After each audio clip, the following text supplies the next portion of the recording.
You might be socially disadvantaged and you don't even know it. We're going to talk about how you can still apply for certain government programs even if you don't think that you qualify.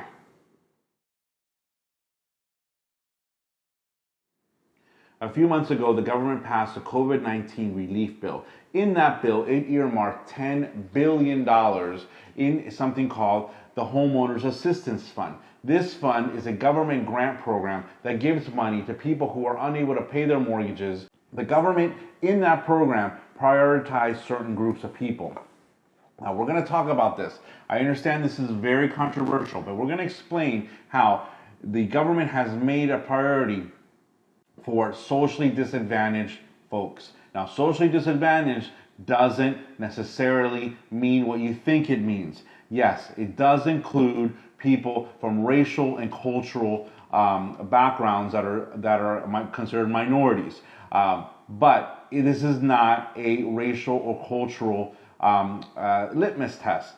Does not mean that if you are certain races and certain cultural backgrounds that you automatically can apply and get these government grants. That's not what the government has set up here. What they've set up is that there's certain preferences and certain priorities for people who are called socially disadvantaged. Now, socially disadvantaged also means people with limited English proficiency and people who live in certain parts of the United States, which the U.S. territories, Indian reservations, and the Hawaiian homeland. Now, those are very small groups of people. However, this is where it gets interesting because the government also identifies socially disadvantaged people or people that live in certain parts of the United States that are poorer than other parts. Now, the first group, and there's two, because I've got two cards here which we're going to talk about. The first group are people that live in persistent poverty counties.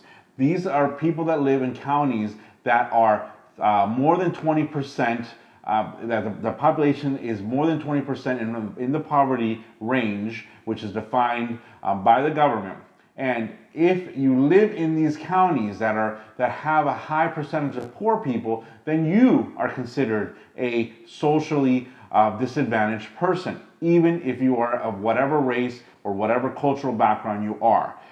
This is important. This is not only for certain racial groups. This is for people who live in parts of the United States that are poorer than others. Remember, there are places in rural United States that have high poverty rates. There are places that you would not think of that have small populations, but a big percentage of the folks that live there, either because they're retired or for whatever reason, they have no income and they're considered in a high poverty range. This is very important because if you live in one of these counties, then you would be considered a socially disadvantaged person. It doesn't matter what race you are. Now, the next thing is residents of majority minority census tracts. Now, this is a little bit more complicated, but basically there are parts of the United States that are more than 50% minority. Now, the census tracts are literally slivers of land, and you can see it. And I'm going to put the website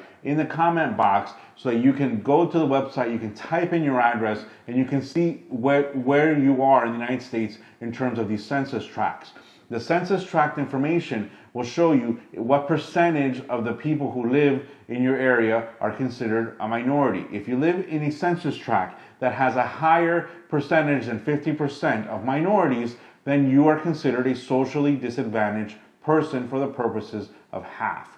Now, as I explained, just because you live in one of these areas, just because if you're of a certain racial group, doesn't mean, or a cultural group, doesn't mean that you automatically can apply and successfully get a half grant. These half grants are available. Basically, this program is designed to keep people in their homes. So before you can even get to asking these questions about where you live, what racial group you're from, the government is going to figure out, number one, if you can get any other assistance any other way. So if you can get partial claims or loan modifications from your bank, you don't even get to this point of asking for half money. Even if you cannot get the half money, the loan modifications and the partial claims and the other assistance that the banks are giving, At that point, you can apply for a half grant. Now, these grants aren't available yet. They're still in the works, and they will be available in the next few months, and people can apply for it. I've done videos on this, like this one, which I'm talking about right here, right above me. You can click on it and you can get more information of when these grants are available. But you have to understand that if you're getting the runaround from your bank and you don't think the bank's going to give you anything, and you are one of these socially disadvantaged folks, then you might be able to get a half grant. One thing that's very important to understand, the socially disadvantaged designation does not mean that people who are not socially disadvantaged cannot get money. This is just a preference and a priority. So they're going to prioritize these folks first.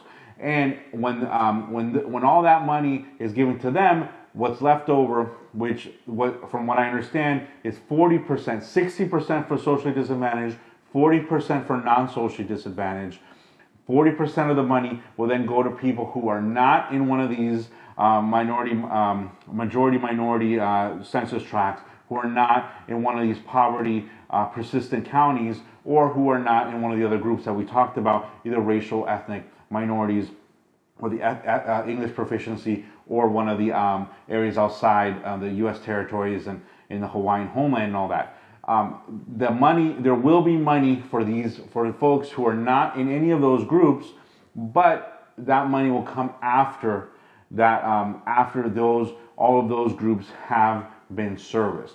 So don't despair. You might qualify even if you don't think you qualify. And what you should do is, I'm going to put the website on the comment box. You can go check it out. You can see if you are in the census tract that we talked about. You can also look at my videos about income. And most importantly, what you need to do is you need to apply with your bank, because you might not even need this half money. You might be stressing about getting it, and you might not need it because your bank might already have something for you that helps you keep your home.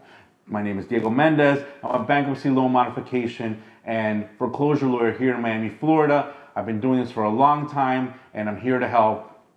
Please subscribe to my channel, Debt Law, and I will keep making videos about this subject and other subjects relating to forbearances and other problems people are having coming out of the coronavirus financial nightmare. Thank you.